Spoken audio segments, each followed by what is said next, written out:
Welcome friends to another r/entitled parents video. If you enjoy hearing stories of entitled parents that just get you all riled up, make sure to hit those like and subscribe buttons down below. That said, our first story of the day is by Put Me in a Bubble. Overheard my dad having a belittling conversation with a coworker/friend. He couldn't get angry when the guy stood up for himself. It got awkward. Strange title, and I hope this fits here. My hope is that the other kids, adults included, and abused family members can find this as cathartic as my siblings and I did. They asked me to share, so here I am. Let me tell you about my dad. He's arrogant and dismissive of anyone else's thoughts if they don't align with his. He believes everyone wants or needs his advice. He was abusive to us and mom growing up, got help, and at least stopped with the physical abuse, but never stopped with the verbal or emotional abuse. He used to refuse to celebrate holidays or birthdays, despite being very important to my mom and us kids. No acknowledgement, and angry for being expected to give a gift because he'd rather give gifts whenever he felt appropriate. In other words, never. This devastated my mom every year. But she persisted with him, and he's gotten better about it now. When he gets angry, he screams and yells, spit flying, voice swinging from high and loud to low and dangerous, and he gets in your face. As an adult, I'm not afraid to stand up to him, but as a kid, it was terrifying to do as a kid. He goes through cycles where he tries to change, then gets frustrated and lashes out. Even on his best behavior, he's a gaslighter who can never admit he was wrong, twist, twist, twist. And if not for my mom still being with him, I might have walked away by now, despite his cycles of trying to change. Outside the house, he's an upstanding guy, military veteran, hard worker, leader and mentor in the church. His church identity is the most important to him, and after that is being a true conservative, whatever that means. So, home for Thanksgiving, and I'm working remote in my old room when Dad receives a call. He decides to take it in my sister's room on speaker, which means I can hear everything despite having music on. They're just shooting the crap and I'm mildly annoyed because I don't want to hear, but it is his house. It's then that I notice a change in tone. He's pedantically explaining why the guy's wrong on some personal matter, and suddenly, I'm glued to the conversation. He has these belittling conversations with family members all the time,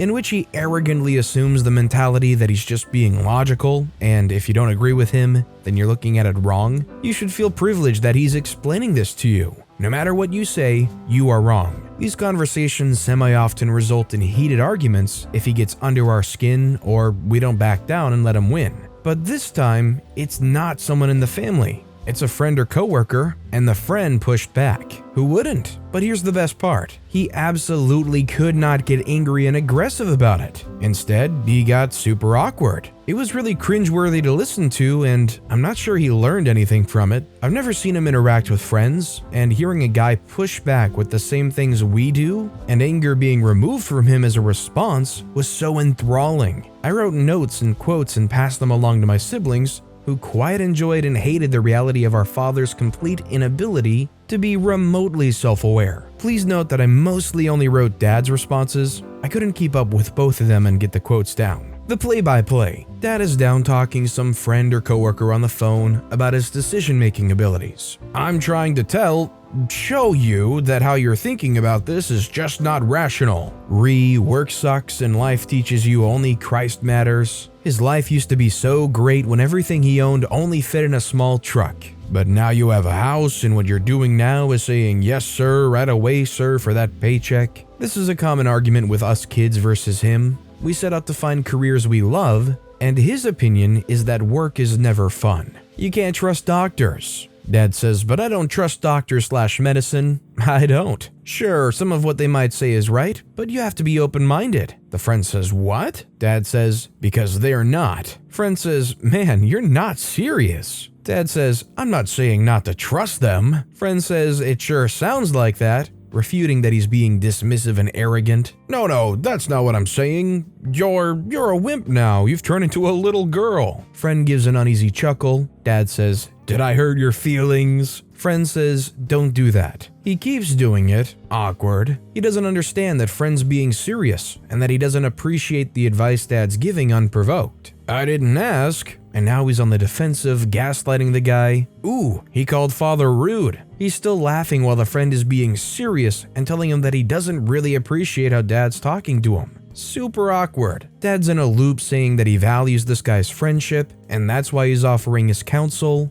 But he's not comparing himself to Friend, and he's not saying that he's right. Friend is doing that all on his own, speaking over him now. But I appreciate your friendship. Friend's coming back to check out the damaged tree. He cut the conversation short to get directions. Absolutely fascinating. They talked for another long while once he arrived, and I didn't hear any of it. I'm not sure that Friend will have any effect on Dad. Dad believes he's right and righteous, and no one can convince him otherwise. But it was nice to hear him squirm when he wasn't able to give in to rage and intimidation to win. This is definitely one of those situations where that family dynamic and also that kind of stranglehold they have over the living situation probably allows them to more or less steamroll over these people without being properly checked, because if you do enrage them, it causes a lot of stress and drama for everybody in the house. It's just not a good and easily correctable situation, whereas with this Friend,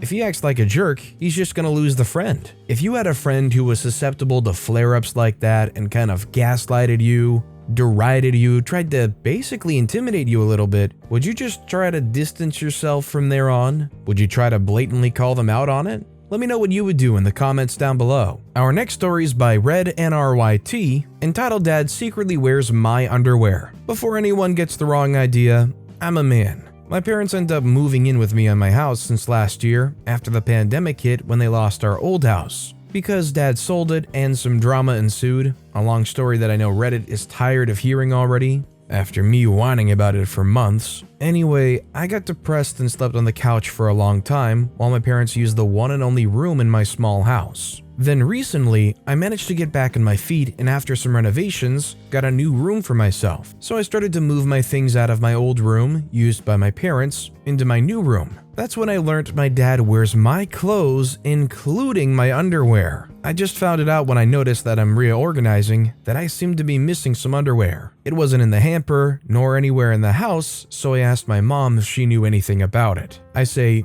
"Have you noticed anyone going through my stuff during the renovation? I seem to be missing something." She says, "Not really. What did you lose?" I say, "A pair of boxers." Mom says, "Ask your dad. He might be wearing it today." I say, "Wait, what? Why?" She says, "Why not? You're not wearing it." I say, "He wears my underpants?" She says, "Yeah, he wears your shirts and pants too, especially around the house when he comes home." I say, "Really?" She says, "You didn't know?" Raising an eyebrow in disbelief. "I'm sure you must have noticed it by now. It's more than a year since we moved in." But I didn't. I was in a dark place for quite a long time. I say, "But why would he do such a thing?" She says, "Big deal much? He's been doing that since you were a teen and both of you started wearing the same size clothes, remember? He'll buy you whatever you wanted, then he wears them when you're at school or away." I say, "But it's totally unhygienic." She says, "I think your dad just wants to feel young. Don't feel bad about it. I always washed them for you back then." I say, "But now I'm the one washing these. I didn't know he'd worn them. I was technically washing and wearing old man's underpants." She says, "Oh, sweetie, remember when you were a kid? Dad washed your underwear too, you know. Just think of it like you're just washing his this time around." But that's the thing. I'm not a kid anymore. I'm a grown butt man. And thinking about another man wearing my underpants, let alone my father, grosses the crap out of me. Not to mention, he takes it without permission. Worst, I even wash those things by hand. I don't use the washer for my underpants. So now I touched and washed another man's bodily fluids off my clothes. Yuck. Just because he bought me clothes when I was a kid doesn't mean he's entitled to share clothes with me, and he was doing this all my life? If he wanted a shirt or pants, he could have asked and I could have bought him new ones. Same style even. We could be twinsies for all I care. But wearing my clothes? Ugh, why haven't I noticed it earlier? This explains a lot why I had to wash twice as much during the last few months. I really wasn't myself for a while back then, and I'm doing chores instinctively like a robot. I was pretty hung up on worrying about washing my dad's worn underpants, but then I realized I probably won't mind wiping his butt when he's old and senile, a few decades from now eventually. Maybe mom's right. it is really too big of a deal, right? Mom probably noticed I was spiraling in my thoughts, and she broke the silence. She said, "Hey there, you okay, sweetie? Don't be mad, he probably just likes to wear your stuff. Don't worry, he does wash them too, you know, sometimes." And she was laughing her butt off. I said, "Nice one, Mom, real nice." As I locked myself in my room filled with anger and rage, I kept thinking of ways of how to tell my dad to back off and stop wearing my pants. But the more I think about it, the less angry I get. Freak, I can't get mad thinking how stupid it was. He was probably more ignorant than entitled. Both my parents don't know anything about boundaries. Heck, I didn't even get to have my own room when I was a kid. We had to share a room all my younger years until I moved out. There's also a slim chance that my mom could be joking, but I know my dad, and I'm pretty sure he could actually do it. And he definitely wouldn't stop even if I confront him. So now I'm thinking of not confronting my dad directly. I'm pretty sure it would just end up in more drama. I don't want any more drama in my life again. I just got over one. I don't want to end up hating and resenting him again, or me succumbing back to the darkness. I want to let go of all my hate and anger. So I'm thinking, maybe I should just do a prank. Something to get back at him. Exact my revenge in some harmless way. Something big to get his attention. But something we could laugh about afterward. I'm thinking of putting itching powder on my underwear, but it could be too much. Or maybe just unstitch my pants so it could tear off easily when worn. But it could be difficult to pull off. I'd always been a serious person. Maybe too serious, those overly emotional type. I never did a prank before, so I don't know what I'm doing. What do you guys think? Any ideas? If there's one thing I know I can feel sure saying, it's that a fully grown adult is entitled to have their very own underwear that they can choose whether or not only they get to wear. You're absolutely allowed to have that boundary. If OP has their new room, they need to get a lock on the door, they need to regularly lock the door. If they can't respect that boundary still, then doing something like an itching powder or maybe even a gross out tactic, maybe try to scare them away from it where, I don't know, you get some kind of spray that smells kind of funky or something,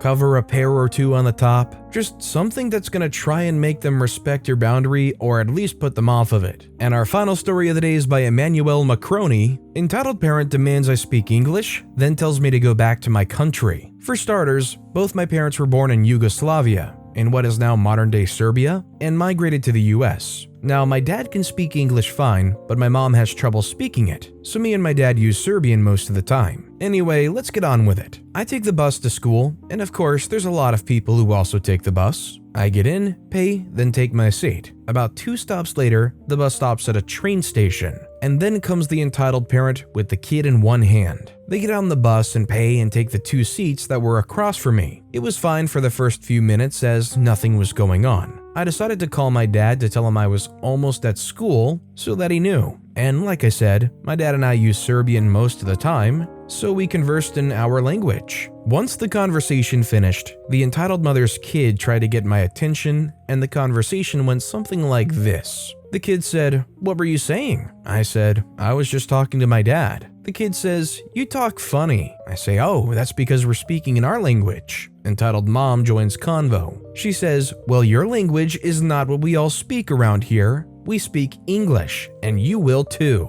I say, "Ma'am, my family isn't from here. We're from cut off." She says, "I don't care where you're from. English is what we speak, so speak it." I say, "I understand you speak English, but my family has a hard time speaking it. So I'd rather use our language so they can understand me. Besides, what we're talking about is of no use to you." The entitled mother sighs and says, "Why can't you darn Russians get the hint that your language is not what we want to hear you speak? If you cannot speak it, then go back to Russia. We would do better without you commies all over our land." I say, "First of all, ma'am, my family is Serbian. Second, we're not communists. And third, it's not a crime to speak another language." She says, "This is America, and we speak English, so do it or go back to your dang country." At this point, I put my earbuds in and just let her go on. The bus was about at my stop, so I got up and before I walked out of the bus, I looked at the lady and told her, in Serbian, "You big witch." The face she gave me was priceless. If you know or did know a foreign language and some Karen was giving you grief about speaking English, or even worse, the times they say speak American,